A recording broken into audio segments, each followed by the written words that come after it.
Happy birthday, Nolan Wells. August 19th, 2026. I hope me and other sleuths' explanations give you and your family peace once we uncover what happened to you. Another scenario.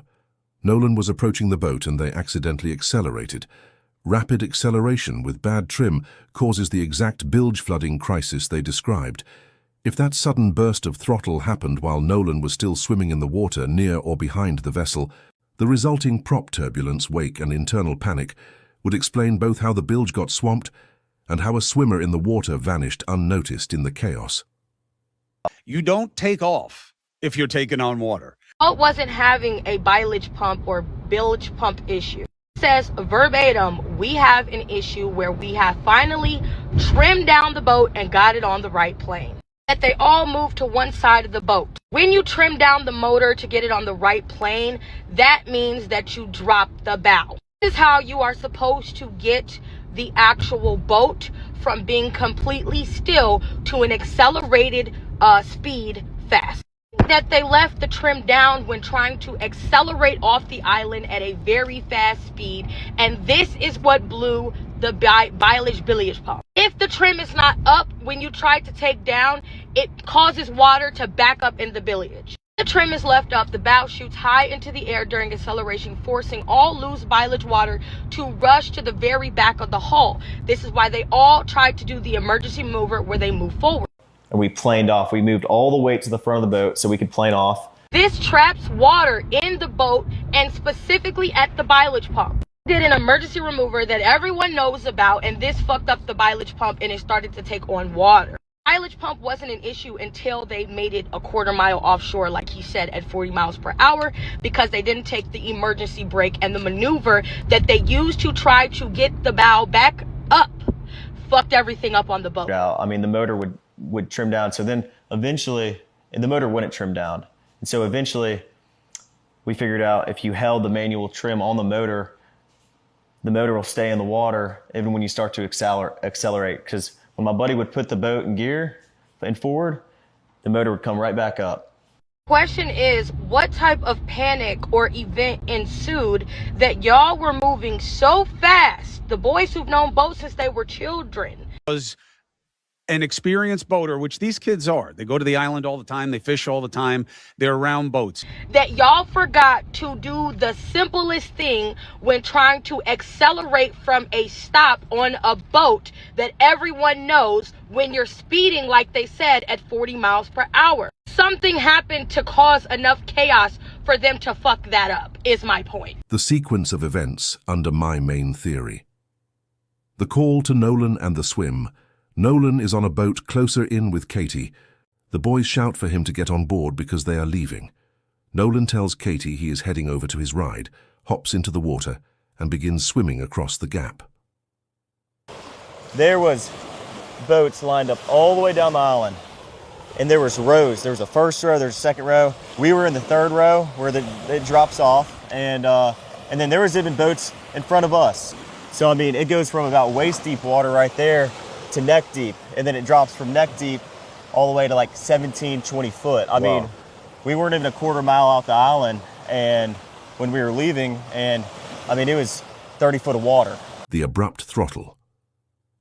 In a rush or panic to get moving, the driver throws the boat into gear and accelerates aggressively.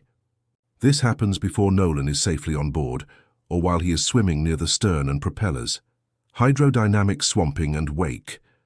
As the engine throttles forward with improper trim, two things happen simultaneously. The bow shoots into the air, forcing standing water inside the hull to rush violently to the stern. This swamps the bilge pump, drowning the battery compartment and killing the electric trim motor. The massive prop wash, cavitation, and sudden wake churn up the water directly where Nolan was swimming. It pulls him under silently or causes him to lose footing and buoyancy in the turbulent, murky channel. Deck chaos and blind spots. With water flooding the transom, passengers scramble toward the bow to force the boat down onto a plane. The sea tow call is the direct mechanical consequence and immediate aftermath of the chaotic departure from Horn Island.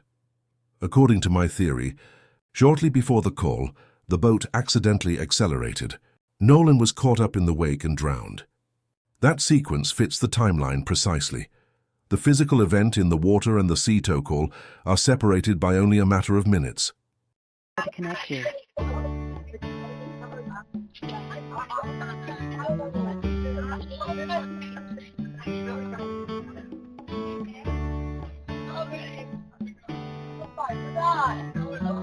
CTO Assistance, Vicky speaking. How can I help you? Hey, we're at the west tip of Horn, and our bilge pump stopped working. We're sinking. Can y'all please come? We have a membership. All right, of course. How far is the water coming up, sir? Black History Decoded. My theory about the Nolan Wells case is that he died shortly after his friend shouted for him to get on the boat.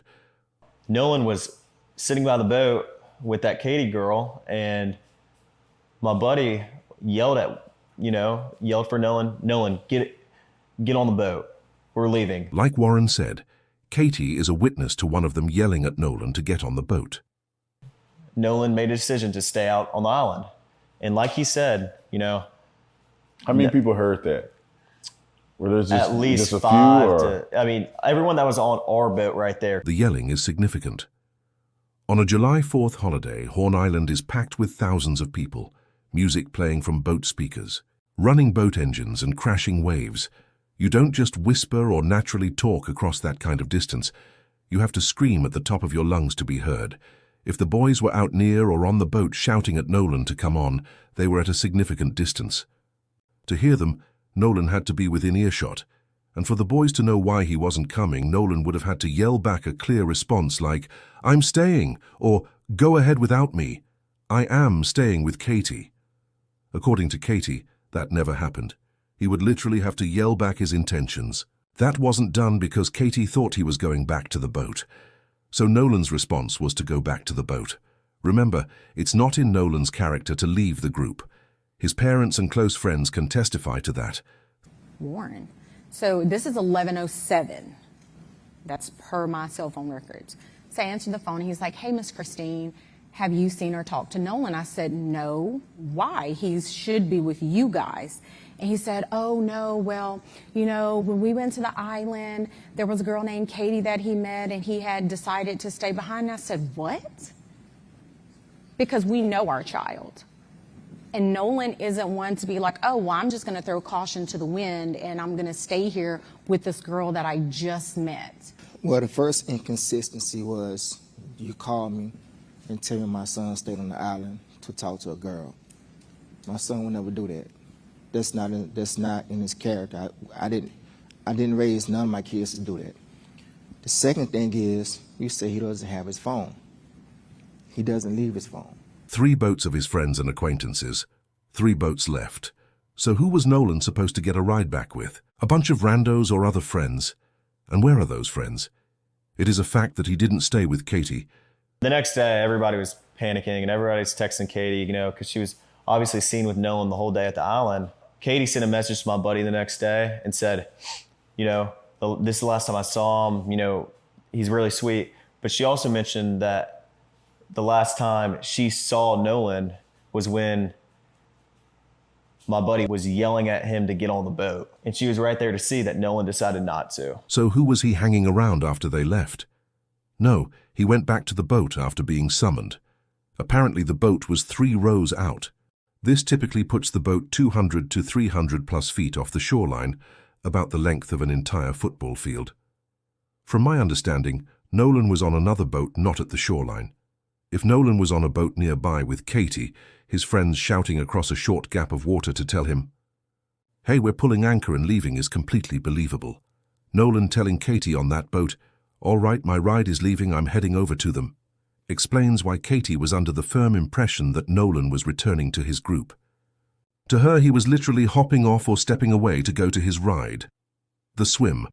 If the boat was further out in the 3rd row, Nolan would have had to jump into deep water to swim past other anchored boats and tidal currents to reach his group's vessel. If Nolan attempted to swim from a boat closer to shore out to a boat in the 3rd row, several high-risk factors immediately come into play. Tidal currents. The open water between Horn Island and the mainland experiences strong tidal rips and lateral sweeps, especially past the sandbar drop-off. This can quickly exhaust even a strong, experienced swimmer. Currents can pull an individual off course or sweep them under anchored hulls. Engine exhaust. Dozens of vessels idling, maneuvering or running generators in the third row. Concentrated carbon monoxide fumes settling over the waterline can cause sudden dizziness, hypoxia, or unconsciousness. When a swimmer struggles in deep water, their physiological response prevents them from screaming, waving, or splashing violently. July 4th, a lot of noise, with loud stereos, shouting crowds, and running motors. An individual who slips under the surface between boat hulls does so silently and within 20 to 60 seconds, easily going unnoticed by people just a few yards away on surrounding decks. Another scenario. Nolan was approaching the boat and they accidentally accelerated. Rapid acceleration with bad trim causes the exact bilge flooding crisis they described. If that sudden burst of throttle happened while Nolan was still swimming in the water near or behind the vessel, the resulting prop turbulence, wake, and internal panic would explain both how the bilge got swamped and how a swimmer in the water vanished unnoticed in the chaos. The sequence of events under my main theory. The call to Nolan and the swim. Nolan is on a boat closer in with Katie. The boys shout for him to get on board because they are leaving. Nolan tells Katie he is heading over to his ride, hops into the water, and begins swimming across the gap. The abrupt throttle. In a rush or panic to get moving, the driver throws the boat into gear and accelerates aggressively. This happens before Nolan is safely on board, or while he is swimming near the stern and propellers. Hydrodynamic swamping and wake. As the engine throttles forward with improper trim, two things happen simultaneously. The bow shoots into the air, forcing standing water inside the hull to rush violently to the stern. This swamps the bilge pump, drowning the battery compartment and killing the electric trim motor. The massive prop wash, cavitation, and sudden wake churn up the water directly where Nolan was swimming. It pulls him under silently or causes him to lose footing and buoyancy in the turbulent, murky channel. Deck chaos and blind spots. With water flooding the transom, passengers scramble toward the bow to force the boat down onto a plane. In that immediate panicked rush to prevent the vessel from sinking, the realization in deep water, the boat planes off at 40+ mph out into 17 to 31 feet of water, where the sea tow call is placed around 4 to 4:30 p.m. Why this resolves key contradictions. Explains Katie's statement. It explains why Katie was certain Nolan was returning to his boat. He did not decide to stay on the island, he got in the water to leave. Explains the missing response. It explains why Nolan never shouted back that he was staying. He didn't say it because his response was physical, swimming to the boat. Explains the bilge and trim malfunction. It explains why experienced local boaters suffered a sudden bilge and battery failure from improper trim acceleration. Now, if that happened, why would they make up a story of Nolan wanting to stay on the island and involving Katie? The "he stayed on the island with Katie" narrative was the easiest, most immediate way to deflect criminal and civil liability. If the group admits Nolan entered deep water to swim to their boat and was lost in their wake, they are legally tied to his death. By claiming Nolan affirmatively chose to stay on the island, they shift 100% of the agency onto him. In that version, he is an adult making an independent personal decision to hang out with a girl and find another ride later. It legally detaches the boat driver and passengers from anything that happened after they pulled anchor. The flaw in their calculation.